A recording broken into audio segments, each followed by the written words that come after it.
We all know the feeling of getting a message on Facebook. It's exhilarating. The suspense and the curiosity of what a total stranger had to say to you that he used up his time to text are amazing. Let me introduce myself. My name is Grace, a 26-year-old business consultant.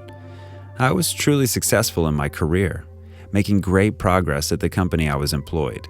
Everyone loved me, not just for my quick wit and charming personality, but also for my amazing body. I loved to work out, and I did so 6 days a week. I was also very careful with my diet and didn't leave anything to chance. You could say that I had it all together. One evening, as I was scrolling through Facebook, I began getting notification after notification. Guys saw that I was online and they had all decided to message me. I mean, who wouldn't? Anyway, I was filtering through the message, but most of the guys used cheesy pickup lines and they also looked kind of creepy. But one of them stood out. His name was Tom, and he appeared to be quite attractive. I couldn't believe that I found a decent guy to talk to, and he didn't approach me with a worn-out line. Instead, he just introduced himself and complimented me. It was nice and innocent. He didn't raise any suspicions. We were both from the same city, and we started talking about different things. Soon we found out that we had a lot in common, and for the next couple of weeks, we talked almost every day. There was clearly a connection, but one day, things took a turn for the worse. Tom saw that I liked the photos of other guys on Facebook and even commented on some of them. He got really mad and started bombarding me with all kinds of messages. He was acting like a jealous boyfriend, even though all we did was text and didn't even see each other one time. He started calling me names and saying that I was cheating on him with those guys. He asked who they were and what business do they have with me. Being a laid-back chick and really liking Tom, I found everything funny and cute. Even though we were not together, I took it as a joke and didn't think much about it. But as the days went on, Tom became more and more insistent. He started texting me while I was at work, calling me in the middle of the night to see if I was alone. Text after text, I became more frustrated. So, one night at around 4 a.m., Tom called me a bunch of times until I woke up. He began screaming and asking me why I didn't respond to his messages. I finally had enough of his behavior and told him to leave me alone. The next thing I did was block him so he couldn't have any means of contacting me. The next couple of days were quiet. I didn't get a ton of texts, and I began to forget all about that crazy guy who thought that the two of us were in a relationship, or better yet, a virtual relationship. But that didn't discourage me from talking to other guys on Facebook and like other photos. Not long after, I found another man named Alex who seemed really nice. We really hit it off, and we were liking and commenting on each other's photos frequently. Finally, we decided to meet up, so we set up a date, a time, and decided on the place. We were supposed to meet the next evening at around 8 p.m. at a local Italian restaurant. I was so excited, and Alex was too. When the time came, I got there 10 minutes late because that's how a lady is supposed to arrive. Anyway, I got there, but I didn't see Alex, so I thought that he might have hit some traffic. I texted him and got a table. I waited almost 20 minutes, and he didn't show up. I texted him again and again with no response from him. I then thought I got stood up and just went home. Later that evening, I got a message from Alex. Finally, he texted me back, I said to myself.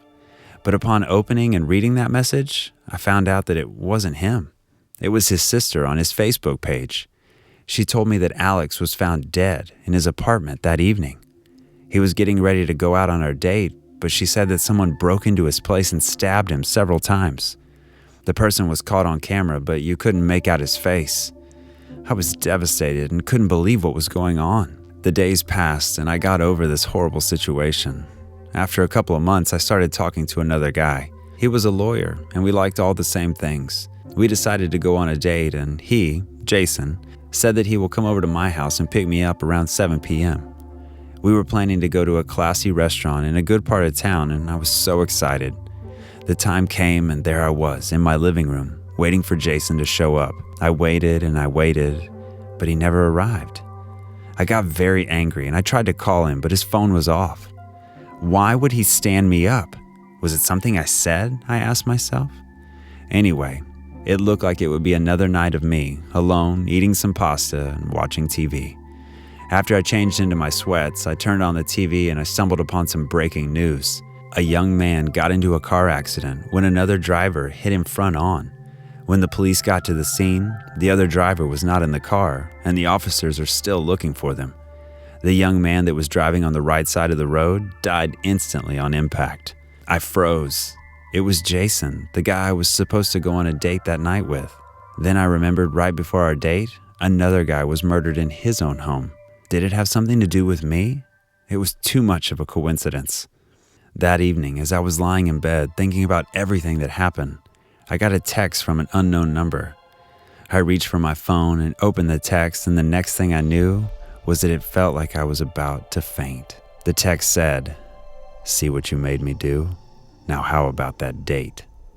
Attached to it were 2 pictures. It was that guy I had talked to a while ago who kept harassing me and got really jealous. That guy took 2 photos with the bodies of the 2 men he killed, smiling in each of them. I felt sick and I immediately called the police to turn him in.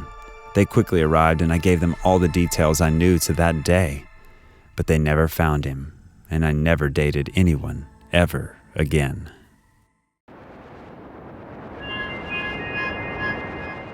I'm a big fan of cars. I always wanted one ever since I was a little girl. While all my friends were into Barbies and dollhouses, I liked cars. My dad used to have an old BMW M Series that was really loud. I would love to sit in it in the driveway. Anyway, fast forward some years and there I was, 16 and with a driver's license. That old M Series was too powerful for me, so Dad bought me a Fiat 500. It was a small, girly car that I quickly fell in love with. Since I was passionate, I managed to make it my own. I customized the interior, amongst other things. And that car is still one that I have today. I'm now 21, but I wouldn't part ways with my car for $1 million. Being an old car, it breaks down, of course, so I had to find a mechanic. And after a quick Google search, I found one close to where I lived. I went with the car, and after finding the problem, he told me to come the next day when the part would be delivered. He asked for my phone number so that he could call me when it's ready. Later that evening, I got a text. It was from the mechanic. He told me that he would want to take me on a date tomorrow after he fixes my car. I told him that I have a boyfriend, even though I didn't. The next day, I went to the shop. After he told me that the part was there, but when I pulled up, he informed me that they screwed up the order and I'm going to have to come back the next day. I went home, and that evening, after watching a romantic comedy, decided to go on Facebook. I started liking some pictures and commenting on others, on different profiles of some guys I knew. But soon after that, I got a message. To my surprise, it was the mechanic. I was shocked when I read what he wrote to me. He called me names, saying that I'm a liar, amongst other things, and that I told him that I have a boyfriend even though I'm on Facebook, liking and commenting on photos of hot guys. He said that he will not fix my car and I deserve to get into a car crash. It was brutal, really brutal. So instead of replying, I decided to ignore him. The guy seemed to be crazy, and I didn't want anything to do with that. Seeing that I'm online on Facebook, he sent me another message. And in this one, he said, "I'm sorry," and said that he will come over with a bottle of wine. He told me that he never wanted to call me those names and that we should start over. Upon reading that, I told him that he doesn't know where I live, and if he doesn't stop, I will call the police. But he just replied with a laughing emoji. The next thing I did was to block him. I really had it with these weird guys that think that they have the right to say anything to me. But about an hour later, my doorbell rang. I was stunned. I wasn't expecting anyone at that hour. I went to see who it was, and there he was, standing with a bottle of wine in his hand. It was that creepy mechanic that harassed me on Facebook. I didn't open the door and told him to go away or I'll call the cops. I started shaking now, not knowing what's going to happen next. I mean, who does this? Who comes to someone's house uninvited and also with a bottle of wine? He didn't reply, but I could see him walking away. I looked through the window until I couldn't see him anymore and went back to my couch. I felt a sense of relief. I thought I got rid of that guy. As I was scrolling through my phone, I got a message on Facebook. It was from another account that I didn't have any photos of or any activity. It said, "I hope you like red," followed by a smiling emoji. I couldn't connect the dots at first. What does this guy mean? I get tons of weird and sometimes nonsensical messages from guys on Facebook, so I just thought it was one of those times. But the next thing I heard really freaked me out. Remember, I was home alone. I heard something in the kitchen. It was the sound of a bottle being opened.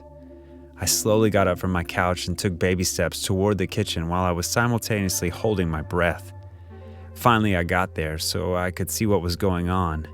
And there he was, the creepy mechanic. He managed to climb through my window, and he was pouring wine into 2 glasses. I screamed and I told him to get out, but he didn't even bother to turn around. Luckily, my neighbor saw him walking towards my backyard and decided to see if I was okay. He rang the doorbell and I let him in, telling him about the man in the kitchen.